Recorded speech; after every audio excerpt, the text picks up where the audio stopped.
করেছে। গাড়ি নিয়ে বলছে, আলী তুমি আজকে শুধু নবীর উম্মতের মাওলা নয়, বরঞ্চ আবু বকর সিদ্দিকের মাওলা। তাহলে যে আবু বকর নিজের আকা বলে আলীকে মেনে নিয়েছে, তাহলে আবু বকর কি করে আলীর চাইতে বড় হতে পেরেছে?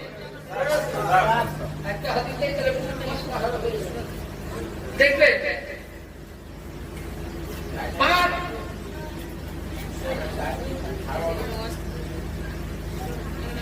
আপনি ধরুন 16 লক্ষ টাকা দিয়ে গাড়ি কিনবেন, কথাটা বুঝবেন? আমার ভাষা বুঝতে অসুবিধা হয় না তো? যে ধরুন মুর্শিদাবাদের মানুষ, আমার পক্ষে বক্তব্য বেশিরভাগ আমি বুঝতে গেছি, এই সাইডটা বেশি প্রোগ্রাম করি কলকাতা থেকে, আবার কেন্দ্র করে আমাকে বেরোতে গেছে ইনশাল্লাহ, আমি খোনাতে আছি। তো বেশিরভাগ আমাকে বুঝতে রাখি, তো কখনো কোনো কলকাতায় রাখতে বাঙালি ছেড়ে, মানে যেহেতু আমার পড়াশোনা তো ইন্ডিয়াতে হলে আমি পড়াশোনা করছি কেরালা,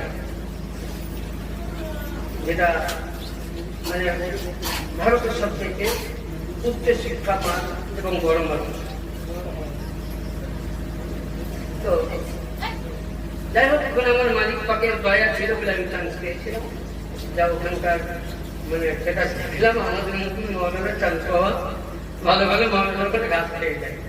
মালিক পাক পাঠিয়েছিলেন, এক চান্সে আমার কাজ হয়ে গেছিল, ইনশাল্লাহ পরের সময় আমার সময় আসলে। তো বলতে চাইছিলাম কি, আপনি 1.5 লক্ষ টাকা, আপনি 1.5 কোটি টাকা দিয়ে বুঝলেন, আপনি 16 লক্ষ কিংবা 50 লক্ষ টাকা দিয়ে গেল। হ্যালো মাই ডিয়ার, তো 16 লক্ষ টাকা দিয়ে গাড়ি কিনলেন, মানে স্করপিও কিংবা টাটা সুমো কিনলেন। কেনার পরে আপনি গাড়িটা হাওড়া নিয়ে যাচ্ছেন, মিডিল একটা টোল ট্যাক্স, ওখানে যাওয়ার পরে আপনাকে 40 টাকা লাগবে কিংবা 50 টাকা লাগে, যেখানে থেকে।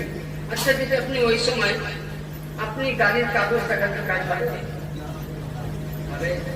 হবে কি? যেটা বলেন হবে। আমি সুন্দর আপনাকে দলিল দিচ্ছি আলীকে, আর এর থেকে আলী বেশি পেলে তখন আগে বলো, তখন আমি অন্য লিখে এটা লাগাতে নেই। আচ্ছা, তো 16 লাখ টাকায় গাড়ি কিনলেন, আপনি টোল ট্যাক্সে গেলেন, কাগজ দেখালেন, রোড ট্যাক্স দেখালেন, কাজ হলো না, ড্রাইভার লাইসেন্স অমুক সব দেখালেন, কাজ হলো না, লাগলে কি? হ্যাঁ, ক টাকা? 40 টাকা বা 50। আচ্ছা, মানে